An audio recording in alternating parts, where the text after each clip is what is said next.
In today's show, the Trailblazers make the most surprising pick of the first round of the NBA draft, trading back to land Chinese big man Yang Hansen. It was a move that nobody saw coming. So, who is Yang and why did the Blazers do this? Welcome to Locked On Blazers. Let's get into it.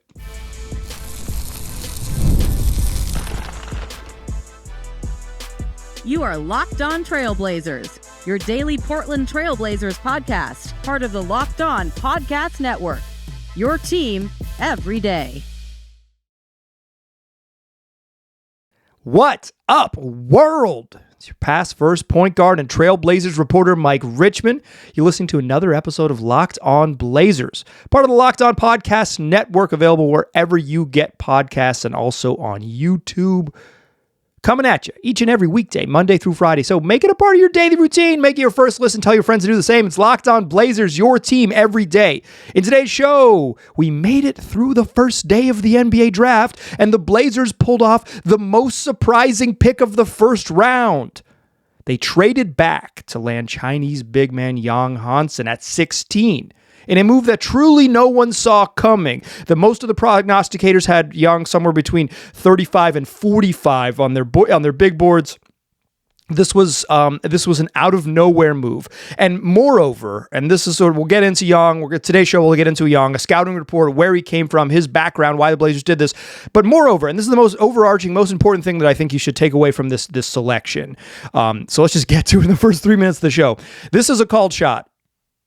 When you make a draft pick this far outside of the consensus, you are saying, we do not care. We know our scouting is right. We are going to be right about this. This is the type of move that you either proves your scouting prowess or is the meme they bury you with. The Blazers are betting on their expertise. They liked Yang, so they went and got it. There is something to be said for bucking consensus and sort of the commonly held scouting and saying, we trust our guys, we trust our building, we trust our eyeballs. This is the guy we want. We're going to get the guy we want, so be it. Biggest surprise of draft night. As I mentioned in yesterday's program, there's like a general consensus. First 6-7 picks, I think everybody kind of knew what they'd be. Maybe we didn't know that Cooper Flagg would have a goatee, but we knew he was going to go number 1 overall. Dylan Harper, we knew he was going to go 2. VJ Edgecombe was almost everywhere at 3. Con Knipple 4. A lot of folks had that 4 dialed. Mild surprise with Ace Bailey at 5. Trey Johnson goes 6 to the Wizards because Bailey jumped him. Jeremiah Fierce goes 7. Those 7 names are pretty much everywhere. That's what everybody had the first. That was like the general consensus, the strongest. Those 7 names. The biggest surprise comes at 8. Or the first real surprise comes at 8. Yegor Demine jumps to 8 and goes to Brooklyn. So then the Blazers now, it's like, they're going to, if Demine is already off the board at 8, there's going to be some players that the Blazers like that are available at 11. Colin Murray-Boyles goes, Kamen Malawach, and then the Blazers are up at 11 and they trade the pick. This one, this is the first of, like, you think, something's up their sleeve. What are they doing? The way it was announced, though, on television, I'm watching it on the ESPN broadcast, is like, hey, the Blazers are picking here, but this pick has been traded to Memphis. And then it has immediately reported on television. I wasn't following it at that point on social media as well, although I had to eventually switch there because I needed to know. The Blazers trade with Memphis. They trade... They move back to 16. In exchange, they get a fully unprotected first round pick from Orlando and a 2027 from Atlanta and 2028 from Sacramento. Very quickly, and maybe we'll visit this down the line because that's just not what today's show about. I really think this is a good value trade. I like the unprotected pick in 2028. I like adding 2 seconds back after the Blazers were a little light on second round picks, quite frankly. I think they got a good value to move back 5 spots, and they certainly got who they wanted and got paid for it. I think this is good business, albeit surprising. We'll get to the surprise in a moment. Memphis takes Cedric Coward. Noah Senge goes 12 to Chicago. The Pelicans, in a really stunning move that just isn't going to make the show, but they move up to 13 and take Derek Queen. Carter Bryant goes 14 to the Spurs. Thomas Sorber, big man from Georgetown, goes 15 to OKC. Blazers on the clock. So, Kasparas Jokic is available, right? You know, like this is the name that's been often mocked to them. Maybe it doesn't make a ton of sense, but that's like among the players that have been in the building, he's the highest rated player who's been in the building who's still on the board. He seems like the pick, but they could go a lot of different directions. When you trade back from your original range, you think like anything could happen. And so Adam Silver gets up to the podium and he says, the Memphis Grizzlies select, because the NBA has a dumb order of operations, so the Grizzlies are making this pick technically because the trade isn't finalized at the time. They would need to change around when like free agency and the draft happen to make the fix the like Memphis Grizzlies picking for the Blazers type of thing. But it is weird. And Adam Silver gets up to the mic and says, Yang Hansen. Wait, what? Who? And the camera pans into the crowd. In fact, I was sent a little video of this. I'm going to play this for you on the YouTube channel. The camera pans into the crowd and we see Yang. 2025 NBA Draft. The Memphis Grizzlies select Yang Hansen.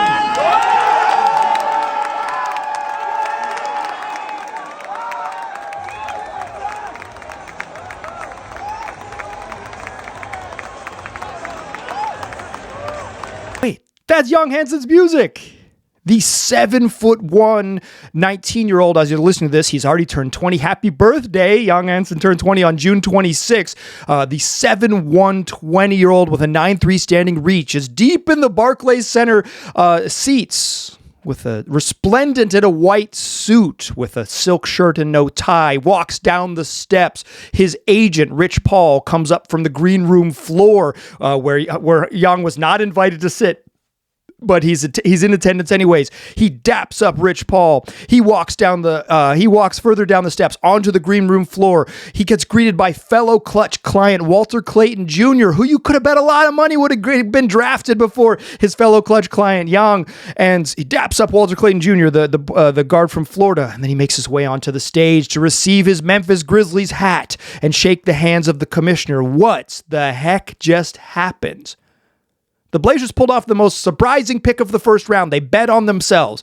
Yang is a 20-year-old, measured 7'1" without shoes, a truly giant person at the NBA Combine. Not super long arms, 7'3", like 7'2 3/4 measurements, but 9'3" standing reach. He was 250-pound 20-year-old who has been crushing in the CBA as a teenager. That's the Chinese Basketball Association.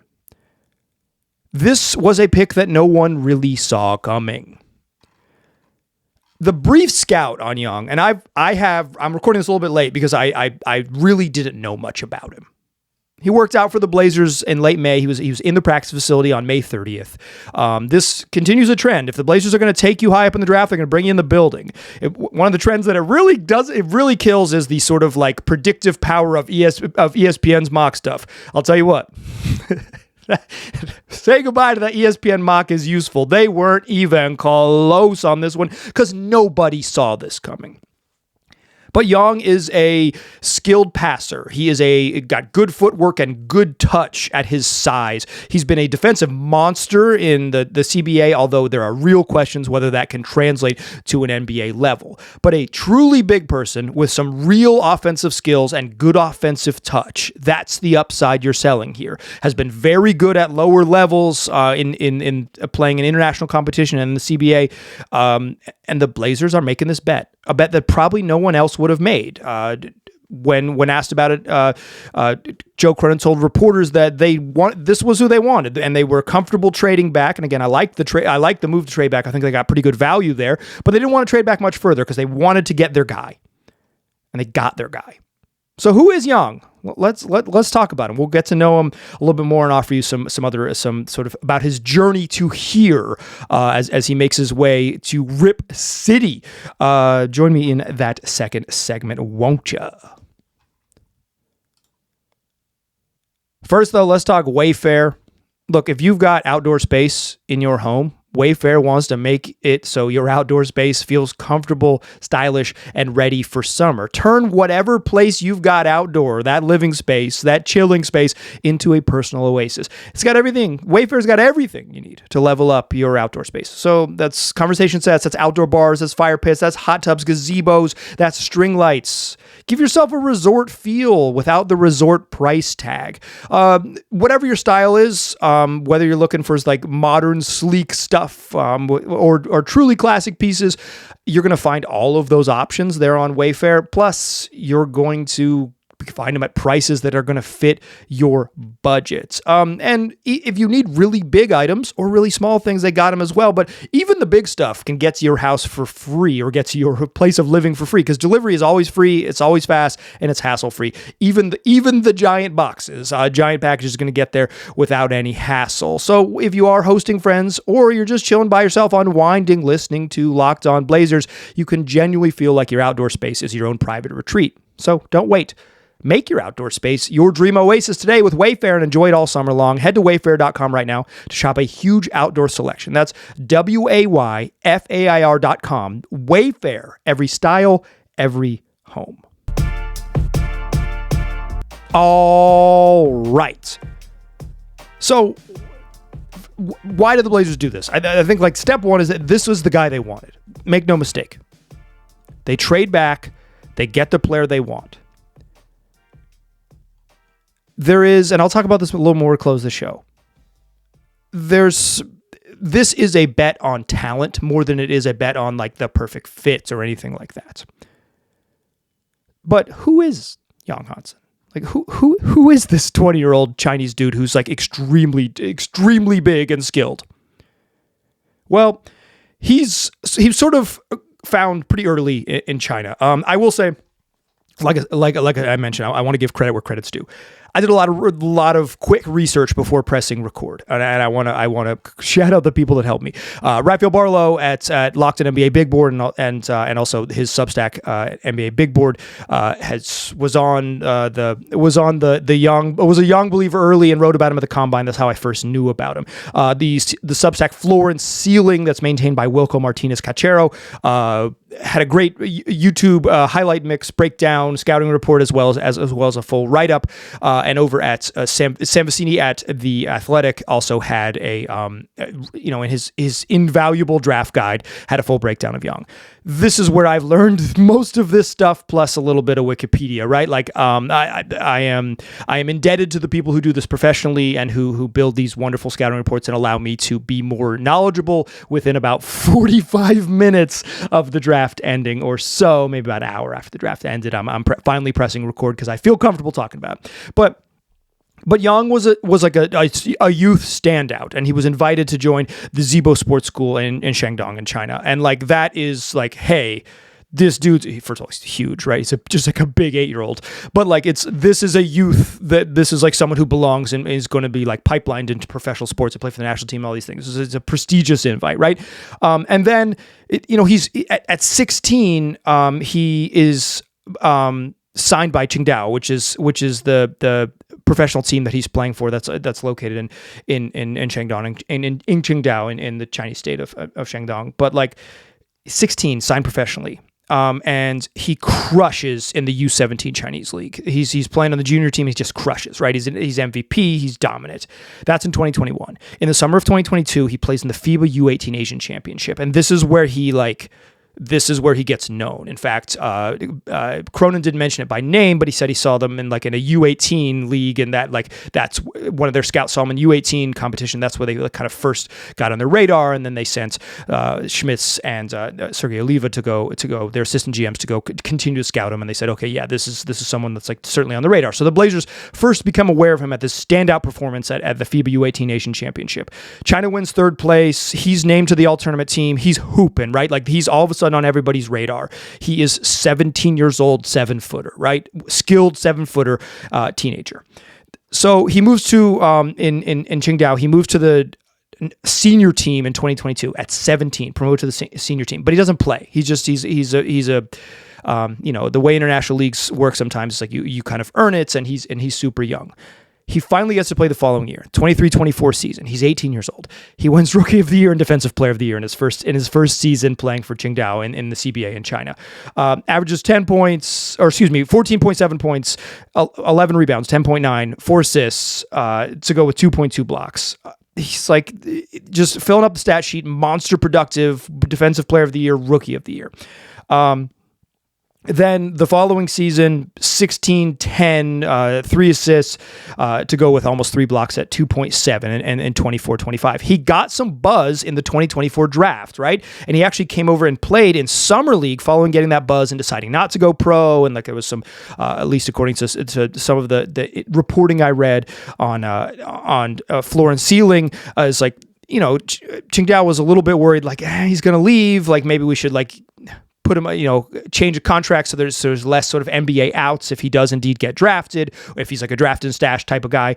But he just decides not to enter the 2025 draft. He does play last summer in Summer League, and he played for the Chinese team, and they weren't particularly good in terms of success, but there were some moments, particularly early, his first couple games of Summer League, where it's like, yeah, this dude can hoop. He's the best, probably the best player on the team, and he's playing like it early in Vegas at Summer League. He's showing out in front of, like it's every NBA team is there, right? Then he goes back to China and hoops, right, for Qingdao, 16, 10, 3, and 16, 10, and 3. That's 3 assists, along with 3 blocks. He's not a great shooter, but he's got like a ton of offensive touch. And I watched his highlights, and listen, dude kills it in the CBA. Like, I can't speak to, I don't have a good enough scout's eye, and I got to assume that he's just too big and too skilled for that league. But I will say the highlights I watch is like grabbing goes off the board where he's diming up teammates, throwing it off the glass to himself creatively from the 3-point line to set up a layup, just crushing fools in the posts, a bunch of fun footwork to kind of get himself free and get to the middle of the paint and use his right hands. Even the highlights from Summer League, like his post work and post footwork is impressive, and his touch around the rim is impressive, right? I'm not sure I've ever seen him miss at this point. During my scouting of Yang Hansen, I'm not sure I've seen him miss yet, but dude's hooping. Gets invited to the NBA Combine. He's on the rise. And he plays in 5-on-5, which is what guys who are trying to, fringy second-rounder types play in 5-on-5. They're trying to help their draft stock. And Rafael Barlow wrote on his Substack at the time that Yang was a big standout in both his performances in the 2 games of 5-on-5. And when he talked to folks who were at the Combine who work for teams, he wrote the following: "What came through consistently, evaluators liked the size, touch, passing vision, and competitive effort. Despite the language barrier, he even knocked down a 3. Flashing some shooting potential. The concerns? His foot speed and just 1 rebound on Wednesday."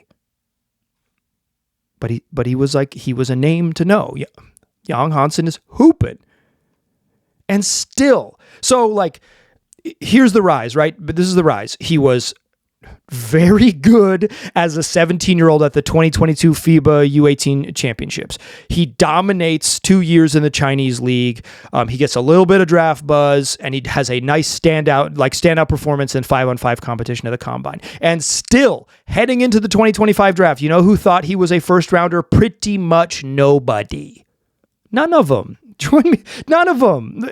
Raf did. And Floor and Ceiling did. That's Wilco Martinez Cachero. Let's talk about where the prognosticators see him and the challenges that they think, heading into this draft, why he was ranked where he was. We'll talk about that to close the show and a little bit of kind of what the Blazers are doing with this selection, calling their shot. Join me in that third segment, won't ya? First, though, let's talk about underwear, my underwear.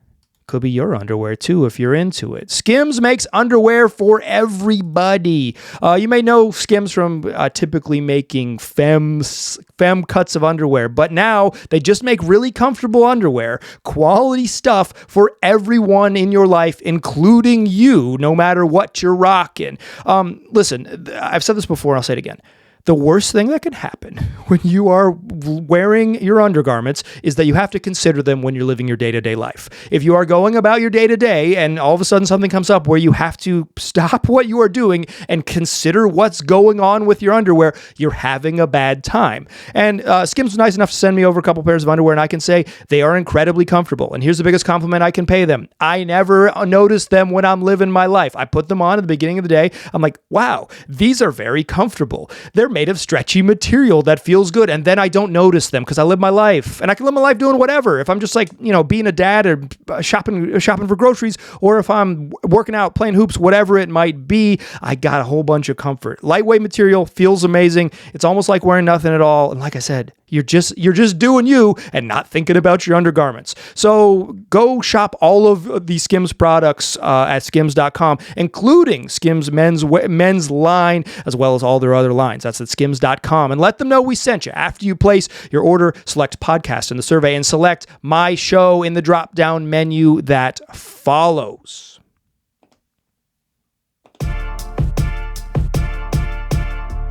All right, still a pass first point guard. I'm still Mike Richmond, and you are still listening to Locked On Blazers. Heading into the NBA draft, ESPN had Yang Hansen ranked 35th on their big board. He went 16th to the Blazers. The Ringer had Yang at 40th. He went 16th to the Portland Trailblazers. John Hollinger had him at 47. He went 16th to the Portland Trailblazers. Sam Vecini had Yang at 48. He went 16th to the Portland Trailblazers. No Ceilings, 42. Hoop Intellect, 36. There's a website, rookiescale.com, that puts together the consensus mocks. Like it pulls all of the latest mock drafts from around the web. John Wasserman from Bleach Report, 45. But rookiescale.com, they pull all of the sort of the consensus mocks, like kind of the big ones that I just read out to you, as well as what they call dozens of independent creators, right? It's supposed to be, hey, what is kind of like, if you're just looking at sort of broad strokes, what is a guy's roughly his range? This consensus draft is pulled from the web. Rookiescale.com had Yang Hansen at 34th. He was an early second round pick. He was a second round guy. 35 to 45 is pretty much his range, except for two folks. Rafael Barlow, in his day of mock draft, his final mock draft, the morning of day one of the draft, that's June 25th. Rafael Barlow, friend of the program, host of Locked On NBA Big Board, and the publisher and owner of NBA Big Board on Substack. Rafael Barlow at 27 mocked Yang to the Brooklyn Nets at the time. This is what he wrote. Yang is a massive interior presence with soft hands and a natural feel for scoring around the rim, but what really makes him stand out is his passing. He's a very gifted and clever facilitator out of the post. He rebounds, he has legitimate touch, and he just knows how to find the right spots. There's a real foundation of skill and feel that makes him a fascinating long-term play. 27th, take a swing, right? And Raf admits in that same blurb that that's a pretty bold prediction. I got a bolder one for you. I mentioned Wilco Martinez-Cachero, who has a scouting report, and that's filled with a whole bunch of fun highlights that I will link in this in the episode description for this episode at Floor and Ceiling. It's a Substack I actually subscribe to probably in like right at the beginning of sort of my diving into the draft, because Wilco does good sort of like breakdowns, and with he has written breakdowns and video breakdowns, and he has good stat breakdowns, kind of just breaking down shot types and things like that. Stuff that I like value, because I just quite frankly just don't have time and space to do all of that type of good work. And Wilco's doing it. Wilco had Yang Hansen at 12 on his final big board. A true believer. And if you watch that highlight tape that he posted, you might be a true believer too. But I think in general, there is a reason that he is as far back as where he is. And it's because of the defensive limitations. Like he's not really a shooter, right? Like I think the shooting is mostly theoretical. It's you're hoping like he has pretty good touch, and he's really good around the rim and scores in the paint. He's really big. And you're hoping that gets there, but you could probably see a way that he's a good offensive player because he's such a good passer and has such good touch that he can play through him. Like the comps, the like stupid high-end comps like Alperen Şengün and Jokic, right? But I think like, I think they said in the ESPN broadcast, Greg Monroe style. But that's a pretty good one, right? Because Monroe was a good passer and a good interior scorer, but he didn't stretch the floor, and he wasn't a particularly good defender. And I think that's the concern with Yang. ESPN on Yang's weaknesses wrote the following. Slow-footed with questionable awareness, intensity, and agility guarding in space, Yang has significant questions to answer defensively. He doesn't offer the floor spacing potential one might hope to compensate for his lack of explosiveness. Yeah, that's why he was where he was, because the skill package and the size are tantalizing. He's 7'1" with all this skill. If you drafted him at 35, it would be so easy to talk yourself into. But the Blazers didn't do that. They traded back to get him at 16. A middle first-round pick, and the only pick they have in this draft. This is a bet on him. Like I said at the top of the show, this is a buck the consensus, truly think outside the box, the most surprising pick of the first round. This was the shocker. The Blazers had the shocker in this one. And it's a stunner because of, sort of the consensus, and there's an occasion to groupthink, but I also if this many smart people had him in this, say ESPN at 35, Sam Vecini at 48, right? I think Gavoni and Wu at ESPN are really, really good, and I think Sam Vecini is really, really good. I like the guys in No Ceilings. I like Hoop Intellect. I like Raph a lot, right? So if you just take that range, 27 to 40 to 48, nobody was really staking their claim on this dude. Rafael Barlow was saying I would take him at 27 knowing this is a bold swing. That's what he wrote. This is a bold swing. This is maybe my boldest swing of the first round. Take him at 27. So why the Blazers do this? I want to close the show. They believe. But this isn't a fit thing. I am a big believer that if you are pretty much every team in the draft should always just take best player available. There are some exceptions. If you're a really good team that needs the right type of big man, you can draft for fit. But it should probably still be within tiers of talent, right? You don't want to reach for fit. And I think there's probably a bell curve of fit versus